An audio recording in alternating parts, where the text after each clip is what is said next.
आज मैं आपको दुबई रियल एस्टेट के बारे में बताना चाहता हूँ। यहाँ पे 3 किस्म की मार्केट होती है। एक होती है प्राइमरी मार्केट, एक होती है सेकेंडरी मार्केट और एक होती है प्राइमरी एंड सेकेंडरी मार्केट। आज हम प्राइमरी मार्केट के बारे में जानेंगे।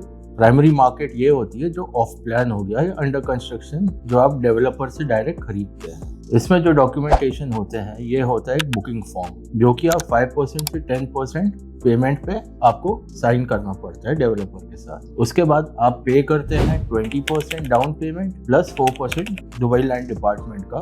इन ऑल 24% जब आप पे करते हैं तो आपका डॉक्यूमेंट बनता है सेल परचेस एग्रीमेंट। यह सेल परचेस एग्रीमेंट होता है आपके और डेवलपर के बीच का एग्रीमेंट कि आपने उससे प्रॉपर्टी खरीदी है। अभी सेल परचेस एग्रीमेंट को गवर्नमेंट के थ्रू हमको रजिस्टर करवानी है, तो उसके बाद sale purchase agreement signature sign होने के बाद आपका बनता है एक उकूद, जिसको इनिशियल सेल एग्रीमेंट कहते हैं, जो दुबई लैंड डिपार्टमेंट आपको ईमेल भेजता है। इसका ये मतलब है आप सिक्योर्ड है, आपने प्रॉपर्टी परचेस की है। और जब आपका खत्म हो जाता है पेमेंट पूरा 100%, कंस्ट्रक्शन पूरा कंप्लीट हो जाता है, तो आप अप्लाई कर सकते हैं टाइटल डीड के लिए, जिसमें आपका 100% ओनरशिप का आता है। हाँ, लेकिन दुबई में जैसे पेमेंट प्लान अलग हैं। कुछ developer post handover payment plan देते हैं। फॉर एग्जांपल कोई डेवलपर देता है कि आप 70% पेमेंट कर दें कंस्ट्रक्शन के टाइम, और हैंडओवर के टाइम आपको चाबी मिल जाती है, और उसके बाद आप 30% 11% के हिसाब से आप आगे पे कर सकते हैं 30 मंथ्स के लिए, जिसको पोस्ट हैंडओवर पेमेंट प्लान कहा जाता है। तो उस समय जब तक आपने 100% नहीं पे किया है तो आप एक प्री टाइटल डीड अप्लाई करते हैं। उसमें ये मेंशन रहता है कि आप अभी तक फुल